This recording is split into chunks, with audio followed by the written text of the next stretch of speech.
Assalamualaikum warahmatullahi wabarakatuh. Perkenalkan, nama saya Fatkul Inayah, NPM 2212140052. Saya dari kelas 3BD2, mata kuliah atau mata pelajaran Database System.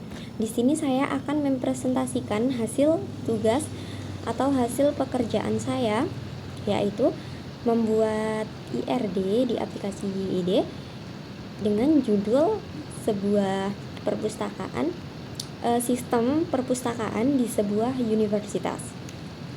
Di sini saya memiliki 3 entitas utama, yaitu entitas yang pertama itu adalah buku, yang kedua itu bisa dilihat di situ ada member library atau anggota perpustakaan, dan yang ketiga itu adalah peminjam bukunya. Dari ketiga entitas pasti memiliki atribut. Semuanya pasti memiliki atribut masing-masing, baik itu integer maupun string. Dan ada pula atribut kunci. Kita akan menjelaskan yang pertama, yaitu dari entitas atau entity peminjam. Dari peminjam itu kita ada 5 atribut, yaitu atribut yang pertama itu loan ID, ada member ID, book ID, loan debt, dan juga due debt. Dan yang kedua, saya akan menjelaskan atribut dari buku. Atribut dari buku itu apa aja sih? Yang pertama pasti ada book ID. Yang kedua pasti ada title ataupun judul bukunya. Kemudian ada autornya, penulisnya, ada ISBN, ada publication year. Apa sih publication year ini? Maksud dari publication year ini adalah publikasi bukunya itu tahun berapa sih? Dan ada lagi satu lagi, yaitu copies available. Yang ketiga, kita akan menjelaskan tentang atribut tentang member library atau anggota perpustakaan, yaitu ada 5. Ada member ID, first name, last name, email, dan juga phone number atau nomor telepon. Seperti tugas yang tertera, kita disuruh membuat many to many antara buku dengan anggota perpustakaan. Gimana sih bisa disebut many to many? Ya, kita akan menjelaskan mengapa buku itu bisa disebut many to many dengan anggota. Karena buku itu bisa dipinjam oleh anggota, banyak anggota, dan juga banyak anggota itu bisa meminjam buku. Contoh mudahnya kayak gini, anggota bisa meminjam banyak buku, dan banyak buku bisa dipinjam oleh anggota.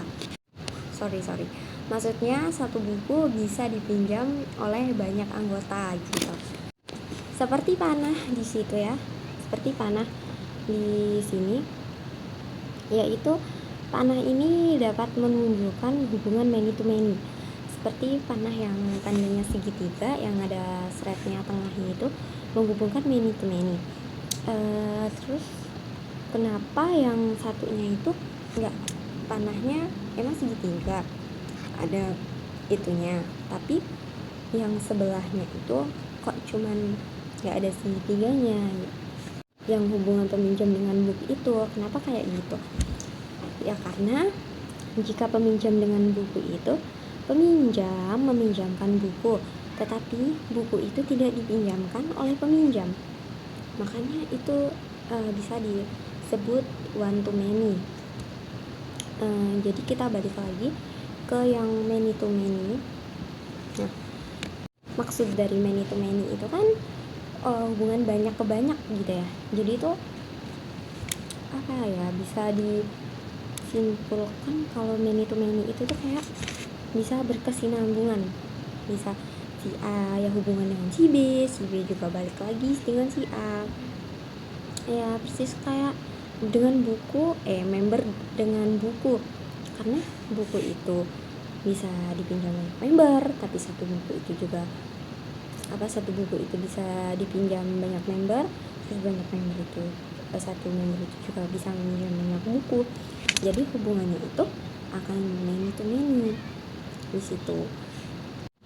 Jadi dalam penjelasan overall ini dari peminjam itu peminjam ke buku dan ke member. Jadi hubungannya adalah peminjam dapat meminjamkan buku dipinjamkan ke anggota, dan anggota juga dapat meminjamkan buku.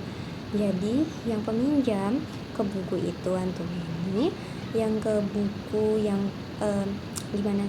yang peminjam itu ke buku itu one to many karena dia nggak saling berhubungan, cuman yang pinjam itu minjemin buku, tapi buku itu nggak sebaliknya gitu, nggak ada timbal baliknya.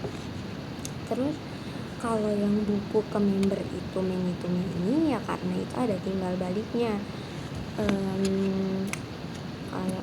Kayak itu tadi ya, member itu meminjam banyak buku, terus banyak buku itu satu buku juga dapat dipinjam oleh banyak anggota.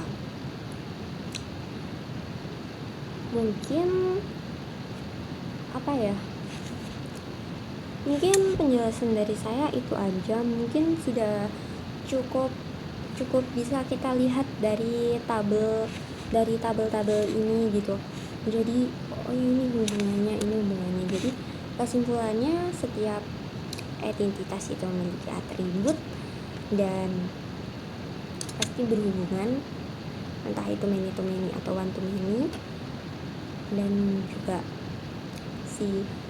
atribut ini kan terus apa gunanya atribut ini, belum saya jelaskan apa gunanya atribut ini. Ya atribut ini dari mana? Atribut ini ya dari entitas ini. Jadi mesti kalau ada entitas itu pasti mempunyai atribut. Begitu. Mungkin itu saja presentasi dari saya. Semoga cukup membantu. Semoga bisa ngebantu lah penjelasannya. Mungkin itu saja. Wassalamualaikum warahmatullahi wabarakatuh.